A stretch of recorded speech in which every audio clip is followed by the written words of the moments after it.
একটা জমিন নিয়ে দ্বন্দ্ব। মুসলিম তার নাম হইল বিশেষ সাহাবী, আরেকজন হইল ইহুদি। বিশেষ জমিন নিয়ে দ্বন্দ্ব। ইহুদি কয় জমিনটা আমার, আর মুসলমানে কয় জমিনটা আমার, কিন্তু জমিনের মালিক হবে একজন। এখন ঝগড়া বিবাদ তুমুল। এক পর্যায়ে ইহুদি বলল, চলো ঝগড়ার দরকার নাই, রসুলের দরবারে যাই, রসুল্লাহ যে ফয়সালা দিবেন সেটা আমি ইহুদি মেনে নিব, আমার পক্ষ হলেও মানব, না হলেও মানব। আর তুমি যেহেতু মুসলমান, তোমার নবীর ফয়সালা তোমার তো মানতে অসুবিধা আছে? নবীজির ফয়সালা মানতে অসুবিধা আছে? পেয়ারা হাজিরিন, ইহুদি বলতেছে রসুলকে লিডার মানো, বিচারক মানো, রায় যেটা দেন আমার বিপক্ষে হলো আমি মানবো, তোমার তো মানতে অসুবিধা, যেহেতু তোমার রসুল। মুসলিম সে কি কয় শুনেন, কয় রসুলের কাছে এই বিষয় নিয়ে যাওয়ার দরকার নাই। কয় তাহলে মীমাংসা? কয় চলো আমাদের, তোমাদের, মুসলমান কয় তোমাদের ইহুদিদের লিডার কাব বিন আশরাফের কাছে যাই। কি লিডার? কাদের কথা কন না, বুঝবেন কথা বুঝবেন। ইহুদিদের লিডার কাব বিন। একজন মুসলমান যদি বেঈমানকে লিডার মানে, এতে বোঝা গেল কিছু গোলমাল। শেষ পর্যন্ত দুইজনেই গেল রসুল্লাহর কাছে। আল্লাহর রসুল দুজনের বক্তব্য মনোযোগ সহকারে শুনলেন। রাসূলুল্লাহ সাল্লাল্লাহু আলাইহি ওয়াসাল্লাম বললেন, তোমাদেরকে আমি আজকে রায় দিব না, সিদ্ধান্ত দিব না, আজকের মতো এখান থেকে বিদায় হয়ে যাও, কালকে আমার কাছে আবার আসবে। তোমার যেই জমিন নিয়ে তোমাদের দুইজনের মধ্যে গন্ডগোল, এই জমিনের চতুর্পাশে যাদের জমি আছে ওই মালিকদেরকেও আমার কাছে নিয়ে আসবে, এলাকার প্রবীণ মুরব্বীদেরকেও আমার কাছে নিয়ে আসবা। আমি সকলের বক্তব্য শুনে তারপরে রায় দিব। অতঃপর পরের দিন যখন এই জমিনের আশেপাশে যাদের জমিনের মালিকানা এরা যখন গেল, এলাকার প্রবীণ মুরব্বীরা যারা বহু বছর যাবৎ এলাকায় বসবাস করেন তারাও গেলেন। সকলের বক্তব্য শুনে নবীজি রায় দিলেন। রায় বিচারিক রায়, সমঝোতার রায় নয়, ডাইরেক্ট আদেশ।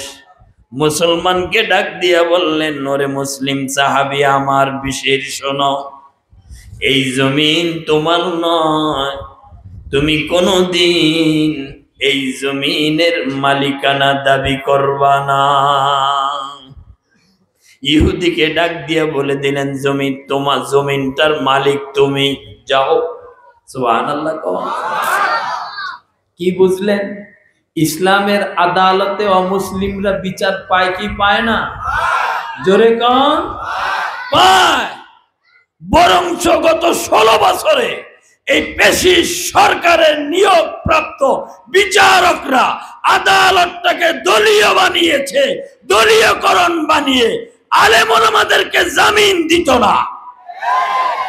গুম, খুন, ক্রসফায়ার, হত্যা, চুরি, ডাকাতি এগুলোর বিচার দলীয় ভাবেই করছে, যার কারণে সালমান এফ রহমানের মতো হাজার হাজার কোটি টাকা লুটপাটের লোক এই দেশে তৈরি হয়েছে। অসংখ্য খুনের, মার্ডারের আসামি দেশে নির্বিঘ্নে তৈরি হয়েছে। আপনারা কি ভয় পেতেছেন নাকি? এদিক সেদিক চাই না, আজকে কিয়ামত হয়ে যাবো একবারে।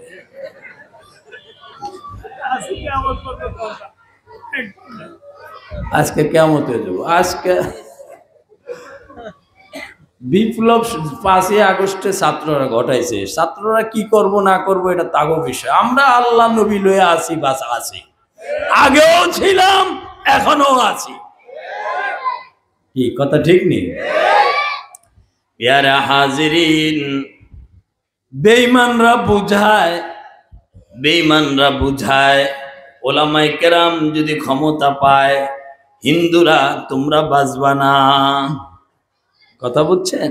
অথচ আপনাদেরকে বলি, এই যে আমাদের এই ওয়ার্ডে যতগুলা 6-7টা মন্দির আছে, আমরা ওলামায়ে কেরাম, মসজিদের ইমামরা এবং আমাদের জনপ্রতিনিধি মোহাম্মদ রাজেশ খান, উনিও সহযোগিতা করেছেন, বাঁশি দিছেন, লাঠি দিছেন, আমরা মন্দির পাহারা দিছি। অনেকে আমাকে প্রশ্ন করছেন, মন্দিরের মধ্যে থাকে কি দেবদেবী, ভগবান, মূর্তি? এটা হইল শিরিকের আড্ডাখানা, শিরিকের মার্কাজ। এখানে তো আল্লাহ আল্লাহ করে না, হরে রাম হরে কৃষ্ণ আরো যত কিছু বং বাং। এই মন্দিরে যেখানে প্রকাশ্য শিরিক, আল্লাহ বলছেন সব মাফ করলেও শিরিকের গুনাহ মাফ করব না। সেই শিরিকের আড্ডাখানা আমরা পাহারা দিচ্ছি। কেন? কয় আমাদেরকে বলে এটা কি জায়েজ? আরে আল্লাহ, বিপদ তো, পাহারা দিও তো আরেক বিপদে বললাম। কইছি না, জায়েজ নাই। তা পাহারা দিচ্ছেন কেন? পাহারা দিচ্ছি এই কারণে, হিন্দুরাই অথবা আওয়ামী লীগের লোকেরাই, কথা কইতে তো অসুবিধা নাই, হিন্দুরাই অথবা আওয়ামী লীগের লোকেরাই মন্দির ভাঙ্গা মূর্তি গুড়া কইরা দোষটা আলেম ওলামা এই দেশের ইসলামের উপর চাপায়া দেবে। চাপায় দিয়া পরিবেশ ঘোলাটে তৈরি করে ভারতকে আমন্ত্রণ জানাবে, ভারতের সহযোগিতা ছাড়া এই দেশের হিন্দুরা নিরাপদ নয়।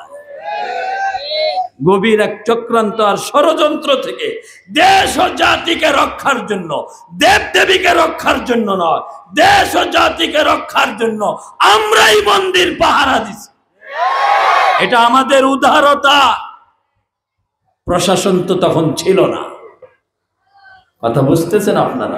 গত 16 বছর যদি মনে করেন সংখ্যালঘুরা এই দেশে নিরাপদে ছিল, এটা ওলামায়ে কেরামের অবদান। মসজিদের মিম্বর থেকে, মেহরাব থেকে, ওয়াজের মঞ্চ থেকে ওলামায়ে কেরাম ফতোয়া দিয়েছেন সংখ্যালঘুদের উপর আক্রমণ করা, জুলুম করা ইসলামে হারাম। আল্লাহর ভয়ে এই দেশের রাজনীতিবিদ সহ আপামর জনতা হিন্দুদের উপর আক্রমণ চালায় নাই, কথা বুঝছেন? আর আপনারা 16 বছরে মনে করেন না পুলিশের কারণে মন্দির রক্ষিত, না, আমাকে ওয়াজের কারণে। না হয়তো দেখেন যদি একটু লাড়া দিয়া দেই একটা মন্দিরও থাকে না। কি খারাপ কইলাম নাকি? হিন্দুরা আমগর লইয়া খেলে মাঝে মধ্যে, মনে মনে করে জুতা দিয়ে পিটাইতাম তোরে। তবু প্রতি আমরা এত দয়া দেখাই, মায়া দেখাই, তোরা ইসকন ইসকন।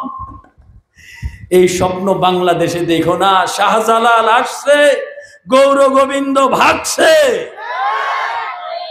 এক আজানে সিলেটের শাহজালালের মাটিতে সচক্ষে দেখা, এক আজান, সেই স্মৃতিগুলো আল্লাহ আমাকে দেখাইছেন এই মাহফিল গুলার উসিলা। আজান দিছেন ফজরের, ভূকম্পন তৈরি হয়েছে, গৌর গোবিন্দের বাড়িটা কাঁপতে কাঁপতে ভেঙে চুরমার হয়ে গেছে আজানের ধ্বনি।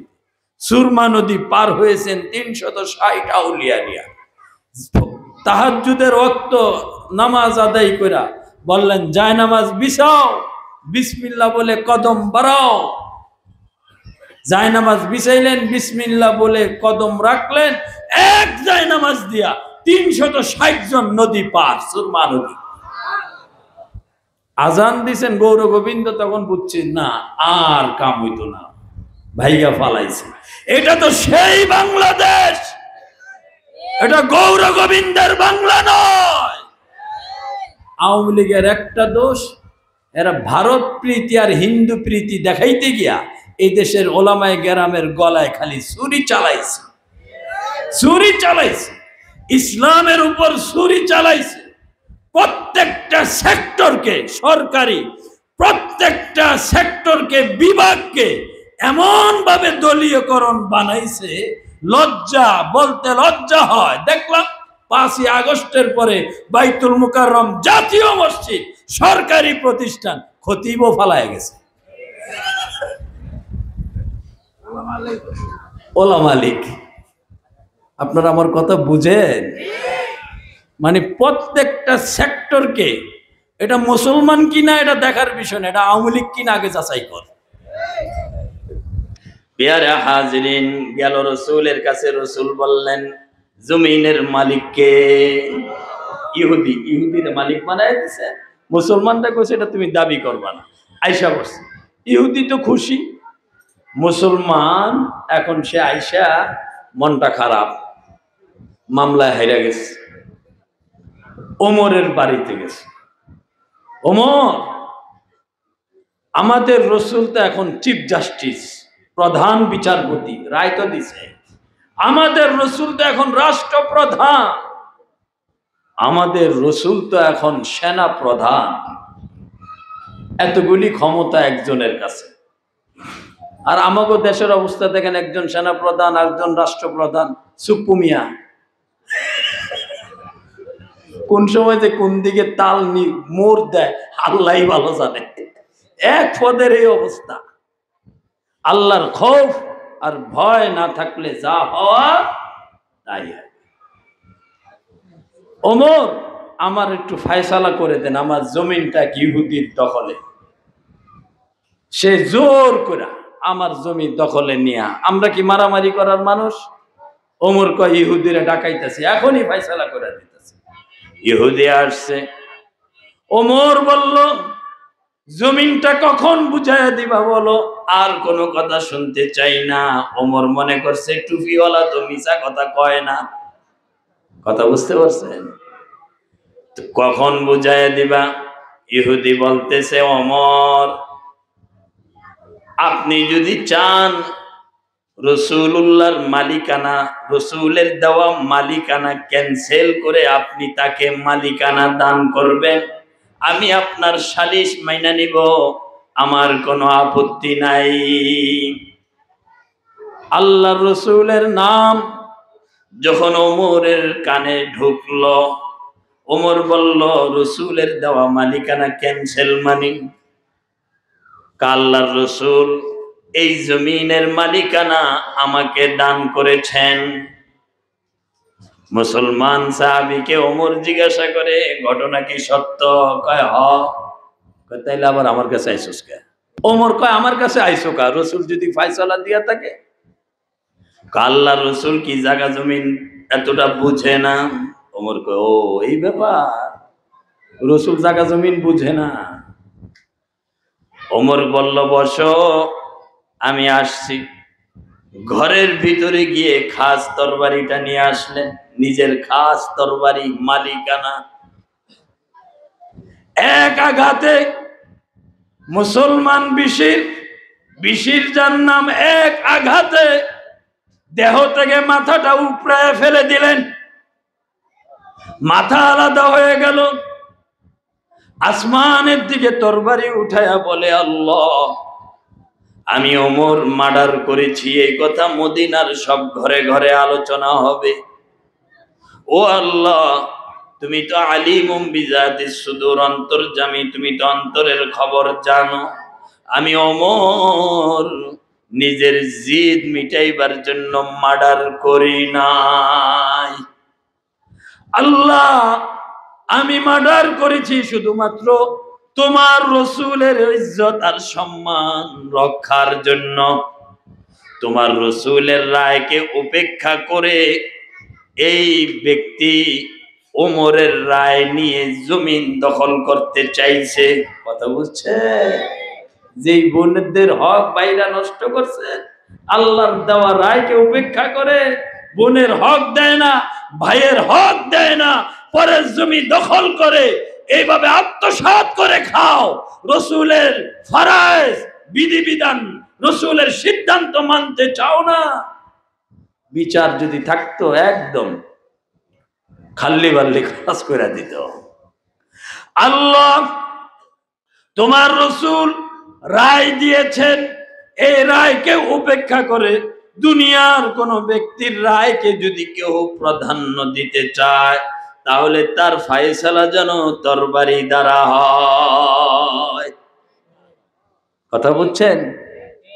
তার ফায়সালা যেন তরবারি দ্বারা হয়।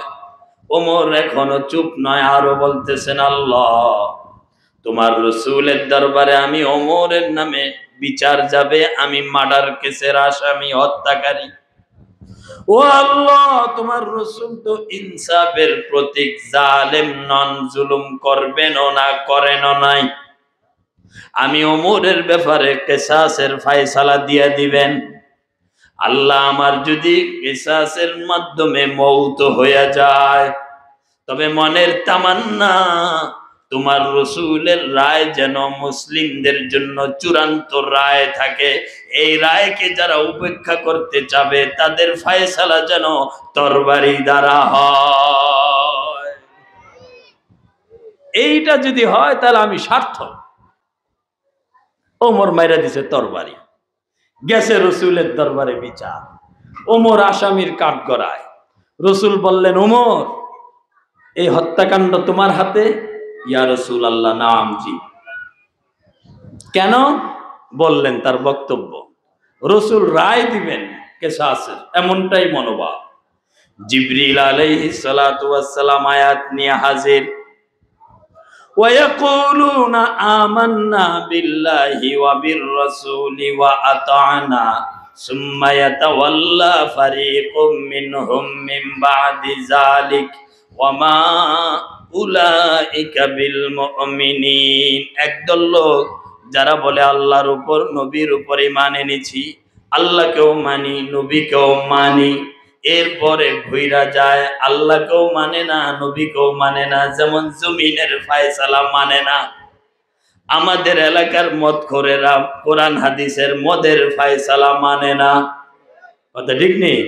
আমাদের এলাকার বাংলাদেশের নারী অধিকাররা পর্দার অধিকার মানে না, পর্দা করা ফরজ মানে না। বাংলাদেশের বহু মুসলমান জানে গান হারাম, এরপরেও যাত্রা করে, গান গায়। কথা ঠিক নেই? একজন উপদেষ্টা নতুন হয়েছে, ফারুকি, চলচ্চিত্র জগৎ থেকে আইছে। বাবারে বাবা, শয়তানের আড্ডাখানা থেকে আইছে, আল্লাহ জানে। এটা আবার দাড়িও রাখছে। আমি কই এটা তো নতুন কিছু না, রবীন্দ্রনাথ ঠাকুরেরও দাড়ি ছিল, ঠিক নেই? দাড়ি দুড়ি দেখে ফেরেশতা মনে করার কোনো দরকার নাই। এফ রহমানেরও দাড়ি ছিল, পরে দেখছি আবার দাড়ি চাচা। তে দাড়ি দেখে ইমান বোঝা যায় না, ইমান তো দিলের বিষয়।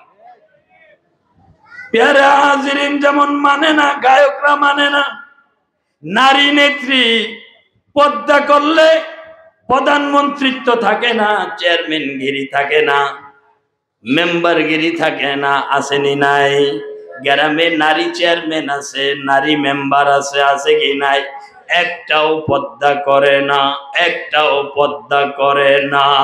আল্লাহ তাআলা বলেন, একদল লোক ঘুইরা যায়, বোরকা পরে না, কয় গরম লাগে। মহিলা পুলিশগুলি মোটা কাপড়ের পোশাক, এরপরে হেলমেট, এরপরে জুতা, কি ভারী জুতা, এরপরে মৌজা ফইরা রাস্তায় দাঁড়ায় দাঁড়ায় ট্রাফিক গিরি করে, এর গরম লাগে না। এর হলো ধান্দা। কথা বুঝতে পারছে? এই যে গরম লাগে কয়া পর্দা করে না। ওয়ামা উলাইকা বিল মুমিনিন, ওয়ামা উলাইকা বিল মুমিনিন। আল্লাহ বলেন এরা মুমিন নয়। মাদকের ব্যবসায়ীরা মুমিন নয়, মদখোরেরা মুমিন নয়। কথা বুঝতেছেন আপনারা? মদখোরেরা মুমিন নয়, কিশোর গ্যাং মুমিন নয়। কিশোর গ্যাংদেরকে যারা পালে, মদখোরদেরকে যারা পালে, এই মদখোরদের সাথে যাদের চলাফেরা উঠা বসা, আল্লাহ আপনি হেফাজত করেন, মুমিন নয়। নামাজ পড়লে নামাজ হবে না, রোজা রাখলে রোজা হবে না। আল্লাহ আপনি আমাদের উপর দয়া করেন, মেহেরবানি করেন।